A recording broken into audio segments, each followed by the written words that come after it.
Beletrina v živo. Lepo pozdravljeni.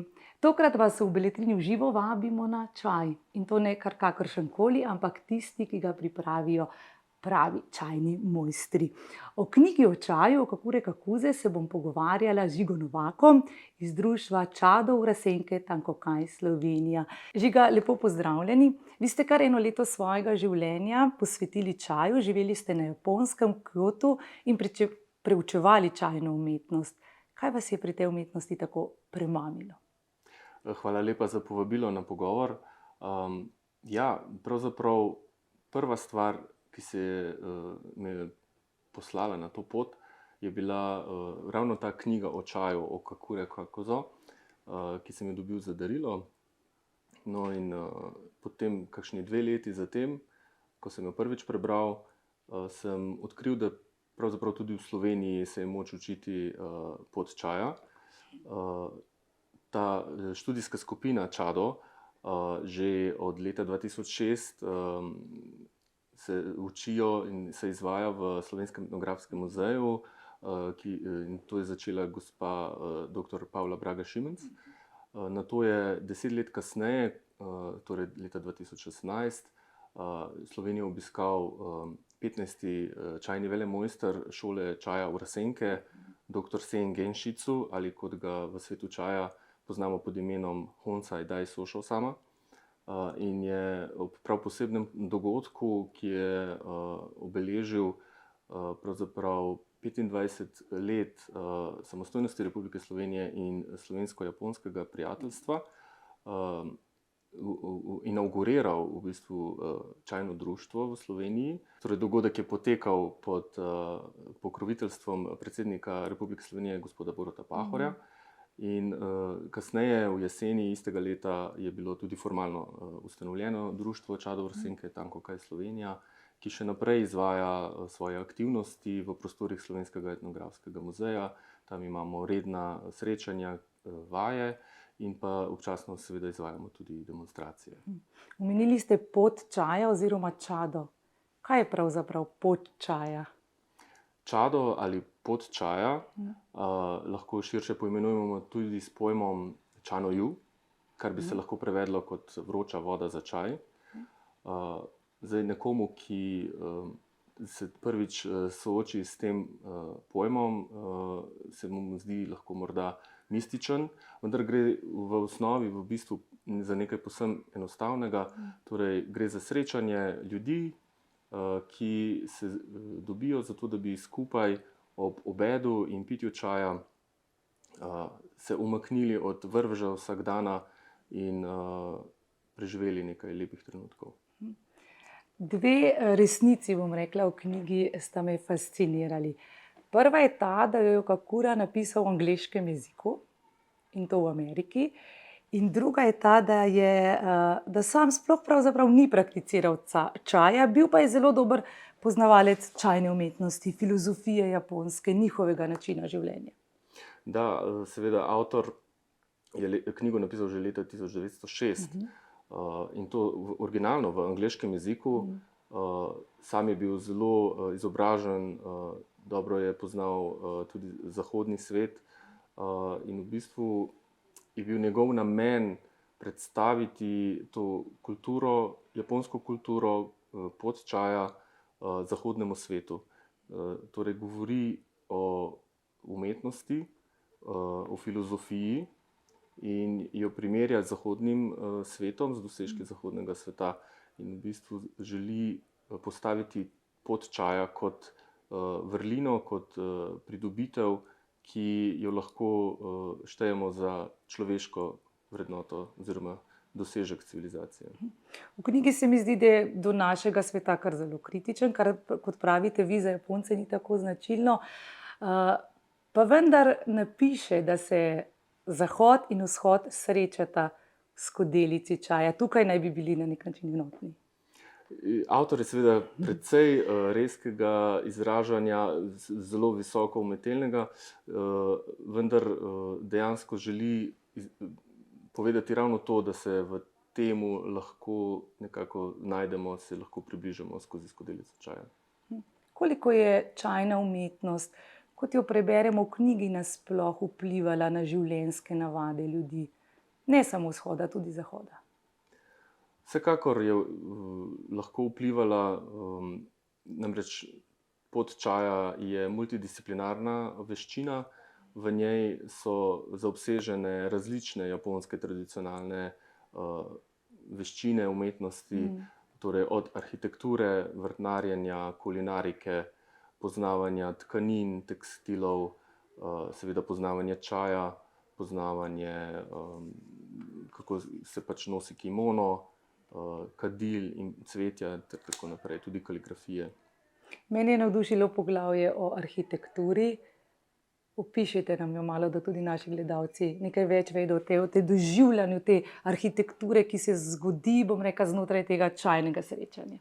Torej, čajno srečanje poteka v pritajenem vzdušju. Gostitelj pripravi vse potrebno z veliko skrbnostjo. Gostje se sprehodijo skozi čajni vrt. Preko tega dejanja v bistvu vstopijo v svet čaja iz vsakdana. Kakšen je ta čajni vrt? Prej ste mi ga zunaj tako dobro opisali, da želim, da ga delite ponovno z nami. Čajni vrt je tipično sestavljen iz dveh delov, iz zunanjega in notranjega, in loči ga, v bistvu ga ločijo neka vrata. In v zunanjem delu je za malenkost formalnejše strukturiran, v notranjem je malo bolj neformalen. Seveda za nekoga, ki prvič vidi tak vrt, morda ne bo opazil razlike, ampak Japonci so zelo prefinjeni v tem izražanju, tudi v tej arhitekturi vrta. Torej, gostje stopajo po kamnih, ki so bili poškropljeni z vodo, tudi rastlinje je bilo poškropljeno, torej vzbuja zelo tako svežost, in s tem je gostitelj izkazal veliko pozornost svojim gostom, ko je vse to skrbno pripravil. Predtem je seveda vrt skrbno očistil vsega listja in vejic, tudi iglice se poberejo iz mahu. Vse je zeleno, torej na vrtu tipično ne bo nekega cvetja. Zakaj ni cvetja na vrtu? Torej, smatra se, da bi cvetje odvrnilo tisto osredotočanje gostov vase, ker bi pač pritegnilo pozornost. In seveda na koncu, ko gostje stopijo v čajni prostor, je v posebnem prostoru, torej tokonomi, ki je niša v tem čajnem prostoru, postavljena čabana, torej rože za čaj. In tista roža je potem v središču pozornosti. Čajna umetnost je vplivala tudi na umetnost cvetja. Kako pomembno je, katero, bom rekla, rožo ali pa cvetje damo v ta čajni prostor? Mimogrede omenim, ta čajni prostor zelo preprosto Japonci imenujejo čajna koča oziroma celo koliba. Torej, ja, gre za arhitekturo, ki je zelo preprosta, seveda na prvi pogled. Je neka imitacija prostora, ki je skromen, popolnoma izpraznjen. Torej, kadar ni v uporabi, so čajne sobe popolnoma prazne.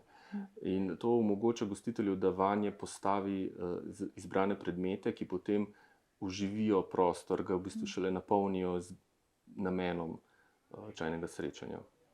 Tako da, kako je na primer s slikami, umetninami? Torej, najpomembnejši predmet, ki ga gostitelj pripravi, je pravzaprav kaligrafija, ki je izobešena v čajni sobi.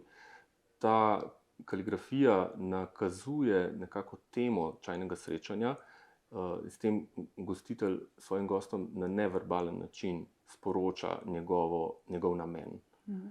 In hkrati potem tekom čajnega srečanja na to temo izbere tudi druge predmete, seveda, ki so v odnosu do gostov, imajo nek poseben pomen.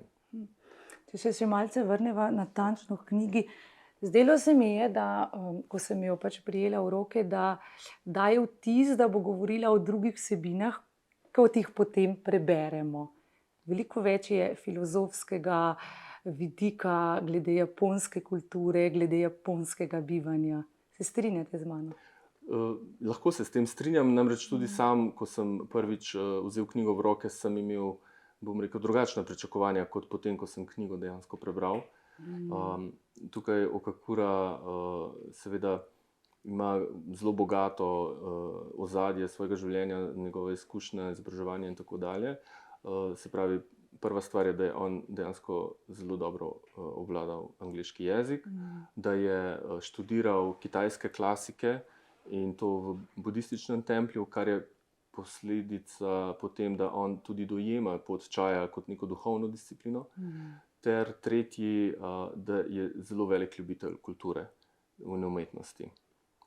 Tako da ti tri elementi so prispevali, da je dejansko spisal takšno knjigo, kot jo je. Knjiga se mi zdi, da nekako želi poudariti pomen daoizma, zen budizma, čajni umetnosti, v čajni filozofiji. Je to temelj celotnega čajnega obredja? Torej, pot čaja vsekakor izhaja iz zen budizma, namreč v 8. stoletju je prišel prav z budizmom čaj na Japonsko iz Kitajske in dejansko še danes je zen budizem zelo prisoten v svetu čaja. Knjiga govori, sicer se malce vračam na to temo ponovno, pa vendar tudi o občudovanju umetnosti. Mene je navdušil tale citat in bi ga rada prebrala. K veliki sliki pristopite, kot bi pristopili k velikemu princu. Da razumemo umetnino, se moramo ponižati pred njo in s pritajenim dihom čakati na njeno zadnjo besedo. In vas vprašam, na kakšen način moramo občudovati umetnost, kot nam piše avtor? Torej, v svetu čaja imamo zelo znan narek ali idiom ichigo ichie. Torej, edinstven trenutek, enkratna priložnost. Torej, ta nam sporoča, da moramo živeti v danem trenutku in pri čaju seveda ravnamo vedno v skladu s 4 osnovnimi načeli wa, kei, sei, jaku, torej harmonija, spoštovanje, čistost in spokojnost. Na tak način tudi pristopamo k občudovanju umetnosti in vseh predmetov, ki jih uporabljamo pri čaju. Pri tem je mogoče pomembno poudariti tudi, da niso to zgolj le umetelni predmeti, ampak vsak predmet igra tudi svojo funkcionalno vlogo. Koliko predmetov, ko jih ravno omenjate, oziroma pripomočkov pa potrebujemo za eno čajno srečanje? Mislim, da je to kar nek dolg postopek priprave in potem tudi uživanja čaja. Poznamo več različnih postopkov. Pri povsem enostavni pripravi potrebujemo skodelico, metlico za stepanje, čajno žličko in seveda čaj ter vročo vodo.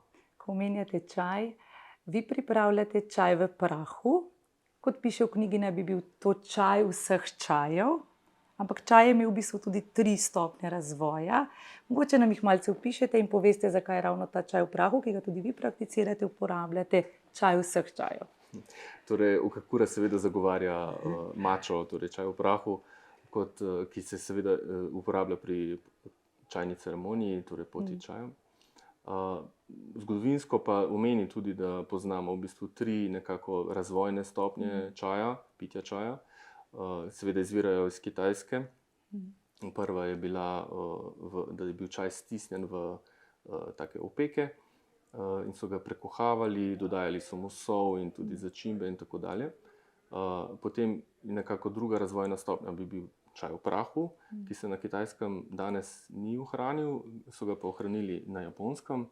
Ter tretja razvojna faza bi bila preliti čajni lističi, takšnega kot večinoma poznamo danes. Ko se takole z vami pogovarjam, se mi zdi, da delujete zelo omikano, uporabljate zelo lep jezik. To ste se verjetno tudi naučili iz te čajne umetnosti, ko ste bili na Japonskem in morda tudi tu. Torej, to odraža predvsem ta japonski način, kako oni v bistvu komunicirajo med seboj, tudi v vsakdanjem življenju so zelo formalni. Pri čaju smo ponovadi še malo bolj formalni. Tako da vsekakor je japonščina v čajni sobi arhaična japonščina. Potem na Japonskem težko imaš prave prijatelje, ki bi ti obraz povedali vse, kar ti gre. To morate vprašati Japonce. Kaj pa vi, kakšna je vaša izkušnja? Moja izkušnja je zelo dobra. Dobra. Povejte mi še to, lahko v Sloveniji, kje prakticiramo čaj na ta način, kot na Japonskem, oziroma vsaj približno na ta način kot na Japonskem? Torej, vsakogar, ki ga to zanima, bi povabili, da se nam pridruži v društvu, se včlani v društvo in obiskuje naše vaje. Tu se pač učimo osnov, kako stojimo, kako sedimo, kako hodimo, kako pripravimo čaj in kako spijemo čaj. Kako smo omikani in hkrati ponižni. Vse to spada zraven. Hvala lepa, gospod Žiga. Hvala tudi vam. Beletrina v živo.